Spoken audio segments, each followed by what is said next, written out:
राम राम, सत श्री अकाल, जय जिनेन्द्र। आपका दास रवि रंजन सिंह फिर आपके समक्ष। मैं एक संबोधन और करना चाहूँगा, एक चीज़ और कहना चाहूँगा। जहाँ राम राम कह रहा हूँ, सत श्री अकाल कह रहा हूँ, जय जिनेन्द्र कह रहा हूँ। जय जवान, जय किसान और जय विधान। किसान और जवान और हम सब विधान से बंधे हुए हैं। चाहे वो विधि का विधान है, उसे प्रकृति का विधान कहें, उसे हम ईश्वर का विधान कहें, हम सब एक विधान से बंधे हुए हैं। अभी एक कशमकश सी चल रही है जवान में, किसान में और विधान में। यह ऐसा बताया जा रहा है, ऐसी चल रही है या नहीं कह सकते, मगर ऐसा बताया जा रहा है कि इनमें कशमकश चल रही है। इस सर्दी में दिल्ली में बड़ी गर्म हवाएं चल रही हैं। पंजाब से आ रही हैं, यूपी से आ रही हैं, हरियाणा से आ रही हैं। मैं किसान आंदोलन की बात कर रहा हूँ। ये मेरा विषय नहीं है,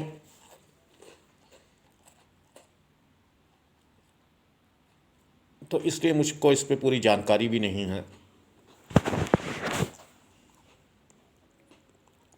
हम दिल्ली में बैठे हुए लोग किसान को गलत या ठीक बता रहे हैं या सरकार को गलत बता रहे हैं, जबकि हमें पूरी इसकी जानकारी नहीं है। तो जिस विषय पे जानकारी ना हो उस पे नहीं बोलना चाहिए। परंतु ये हम सबसे जुड़ा हुआ विषय है। मैं ये नहीं बोलूँगा किसान ठीक है या गलत है।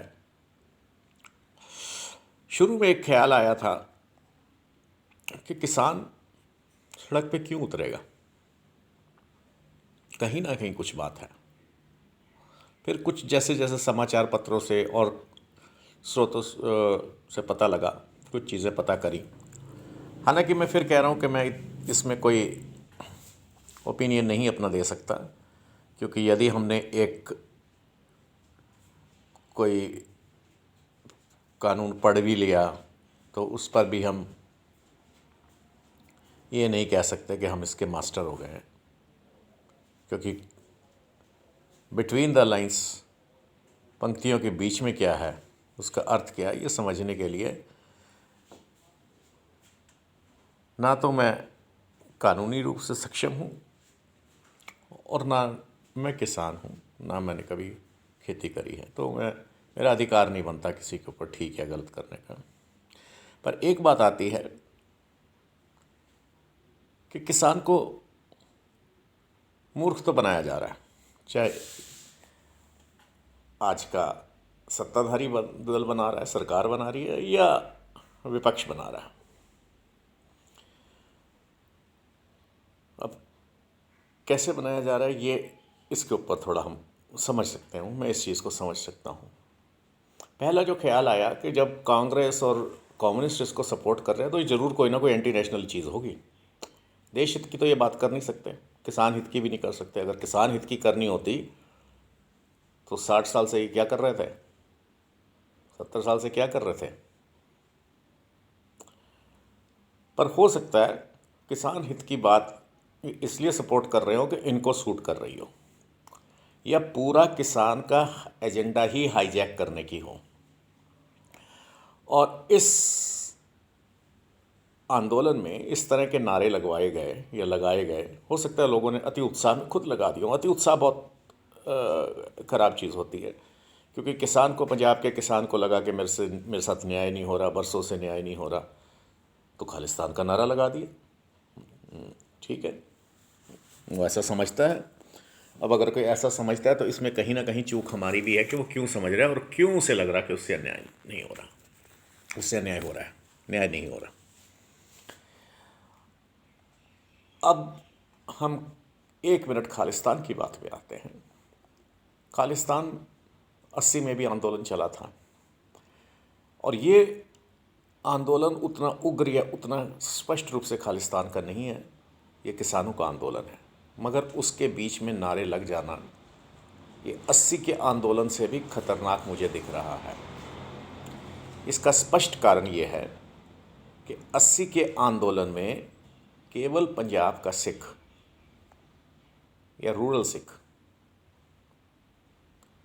इसको सपोर्ट कर रहा था।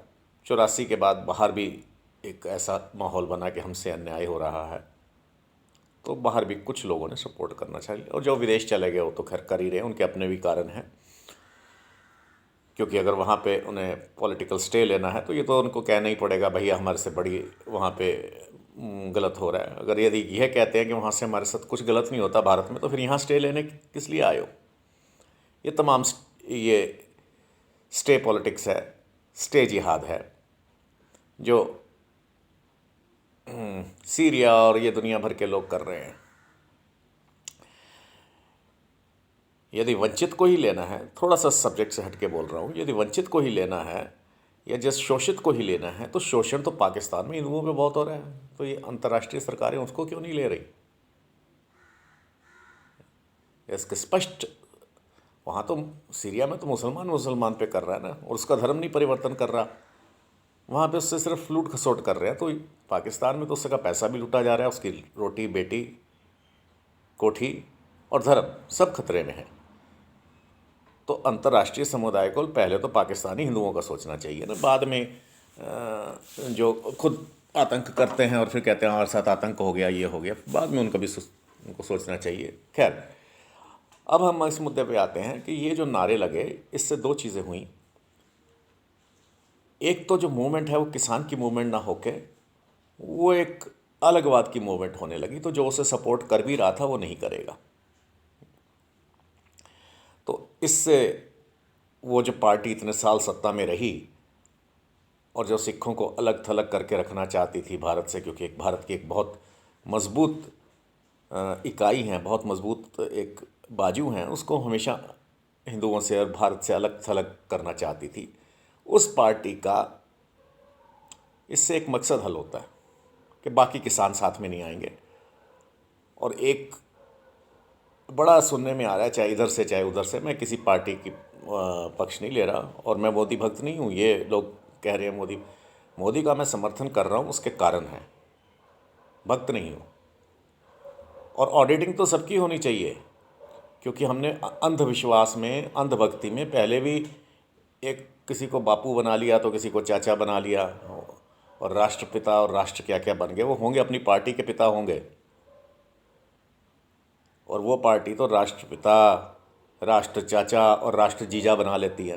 अभी पीछे कुछ साल पहले इनका एक जीजा भी बहुत एक्टिव था, वो तो वो अपने राष्ट्र जीजा नहीं, वो अपना पार्टी का जीजा बनाए, पार्टी का चाचा बनाए, पार्टी का पिता बनाए। देश का वो कुछ नहीं था, वो एक एजेंट था। खैर,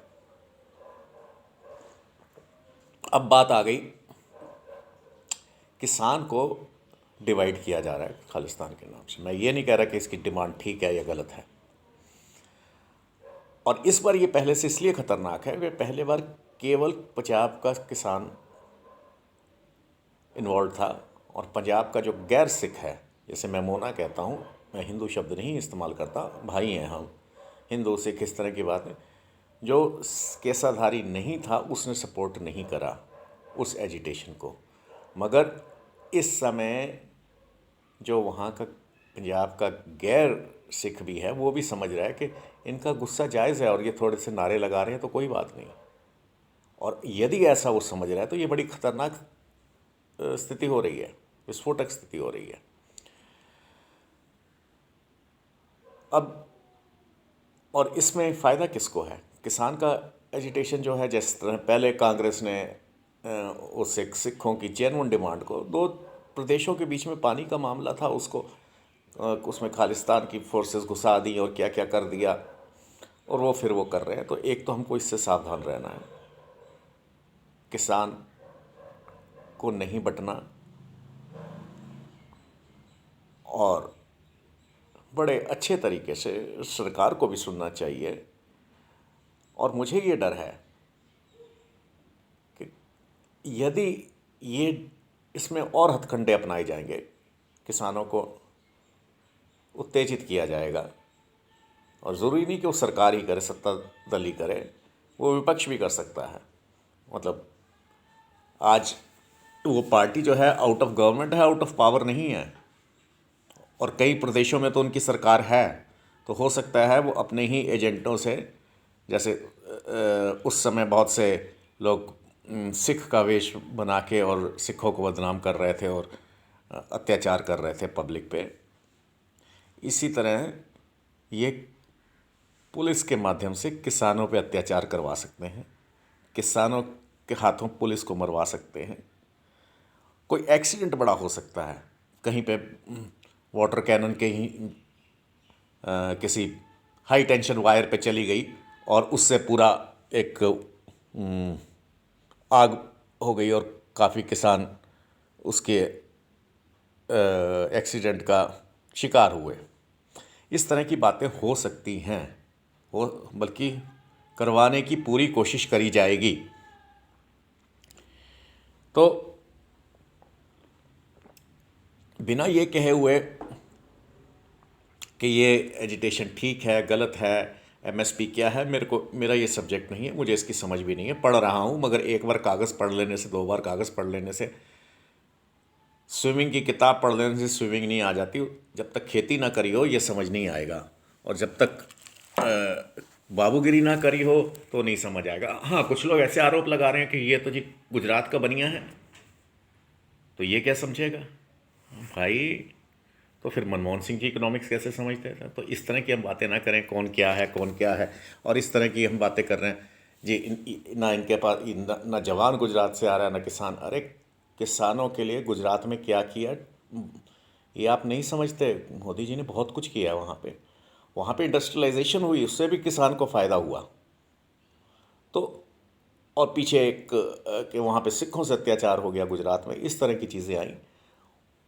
उस पर्टिकुलर इंसिडेंट्स को मैंने इंटरेस्ट लिया था। मुझे खुद पता है कि वहाँ पे भू माफिया जो है वो किसानों को खदेड़ रहा था, जिसमें सिख किसान भी थे। तो ये मामला भू माफिया और किसान का था, ना कि कोई सिख और गैर सिख का। और ये मामला भी किसान का है। ठीक है या गलत है उसकी डिमांड, ये एमएसपी का क्या चक्कर है, और बड़ी बड़ी कंपनियों के नाम लिए जाते हैं जी, वो खा जाएंगे अदानी अंबानी। ये वाकई ठीक भी हो सकता है, नहीं भी हो सकता, ये किसान उसके हित में भी हो सकती है बात। परंतु बात यह है कि इसको एजिटेशन को या एजिटेशन की वजह से समाज ना बटे, और किसान को जो हक मिलना चाहिए। अभी जैसे कुछ लोग कह रहे थे कि जी बिहार का किसान को तो कोई प्रॉब्लम नहीं है, सिर्फ पंजाब के किसान को प्रॉब्लम है। ये कोई इशू नहीं हुआ। मुगली या औरंगज़ेब के आतंक के खिलाफ सिख उठे। अब आपके जी वहाँ उस समय बड़े सारे मठ मंदिर थे, वो नहीं उठे, तो सिखों को भी तकलीफ़ थी अंग्रेज़ों से, वही सबसे ज़्यादा क्यों मरे, मुग़लों से वही क्यों लड़े। ये बात नहीं है। कॉज गलत भी हो सकता है, ठीक भी हो सकता है। कोई तो उसको आगे पहले आएगा ना, कोई पहले आएगा कोई बाद में आएगा। तो इस वजह से हम कॉज को गलत नहीं कह सकते। दूसरा ये कहा जाता है कि भाई पंजाब में, हरियाणा में बहुत महंगा बिकता है गेहूँ, और बाकी जगहों पे कम बिकता है। तो इसका भी जितना मैं समझ पा रहा हूँ वो ये है कि पंजाब में लेबर भी महंगी है, ज़मीन की कीमत भी ज़्यादा है। तो अगर वो अपनी 5 करोड़ की ज़मीन ब्लॉक करता है और उसके बदले वो मुट्ठी भर खा पाता है, जबकि अन्य जगह पे 5 करोड़ की काफ़ी ज़मीन आ जाएगी। ये 5 करोड़ या 2 करोड़ या 10 करोड़ फिगर की बात नहीं, बात यह है। तो कॉस्ट ऑफ प्रोडक्शन भी वहाँ पे ज़्यादा है। और अगर कोई ये समझता है कि हम बाहर से ला के महंगा यहाँ पे बेच देंगे, तो इस समय हमें खतरा अंबानी अदानी से तो पता नहीं है कि नहीं है। सच भी हो सकता है, झूठ भी हो सकता है, मगर एक खतरा जो है, जो समझना है, जितने में यहाँ हमारे जो अन्य क्षेत्र हैं जहाँ पे प्रोडक्टिविटी की कॉस्ट कम है, उससे भी आधी कीमत पे चीन ला के यहाँ पे गेहूँ फेंकेगा। अंबानी को छोड़ो, अदानी को छोड़ो। क्यों? अफ्रीका वो खरीद चुका है, देशों के देश खरीद चुका है और वहाँ पे वो खेती कर रहा है। और खेती वो वहाँ पे इतने बड़े स्केल पे कर रहा है, इतने बड़े पैमाने पे कर रहा है कि वो उस देश की ज़रूरत से कई गुना ज़्यादा है। यहाँ से वो वहाँ भुखमरी मिटाने नहीं गया। और ये चीज़ें हमको समझनी पड़ेंगी। मामला किसान का है, मामला देश का है, किसी के साथ भी अन्याय नहीं होना चाहिए और सरकार को भी सोचना चाहिए। और जो सबसे बड़ा डर है, सरकार के वेश में, पुलिस के वेश में अभी भी पुरानी पार्टी के लोग बैठे हुए हैं। वो अत्याचार करेंगे, वो किसानों की तरफ से घुस के भी कर सकते हैं और एक ऐसा माहौल तैयार कर देंगे कि किसान दूसरों को विलियन लगेगा कि ये तो सबसे बड़ा देश का दुश्मन है। पुलिस और किसान को आमने सामने लाया जाएगा, जैसे कि पहले पुलिस को लाया गया सिखों के खिलाफ और फिर मिलिट्री को उतारा गया। तो कृपा करके इनके ट्रैप में नहीं आना। अगर कोई खालिस्तान का नारा लगा रहा है इसके साथ, तो वो इस आंदोलन से अन्याय कर रहा है, अपने कॉज से अन्याय कर रहा है। जिस कॉज के लिए भी वो लड़ रहा है उसकी मेरिट्स पे नहीं जा रहा, वो कॉज ठीक है कि गलत है, मगर वो उस कॉज के लिए लड़ रहा है ना, तो ठीक तरह से लड़ो अपनी लड़ाई, उसमें इधर उधर मत हो जाओ। और यदि खालिस्तान की बात करनी है तो करो, फिर उसमें फिर तुमको फिर भारत की सरकार से क्या लेना देना? फिर क्यों तुम उसके ऊपर बात कर रहे हो? MRP क्या होगा और MSP क्या होगा और फलाना क्या होगा? ना हमें MRP से मतलब है, ना हमें MSP। तो कृपा करके ये दो चीज़ों को मत मिलाएं। वो एक अंतर्राष्ट्रीय षड्यंत्र है, उसको अपने देश में नहीं आने देना। धन्यवाद। बहुत लंबी वीडियो हो गई, विषय भी बड़ा गंभीर था। जी धन्यवाद।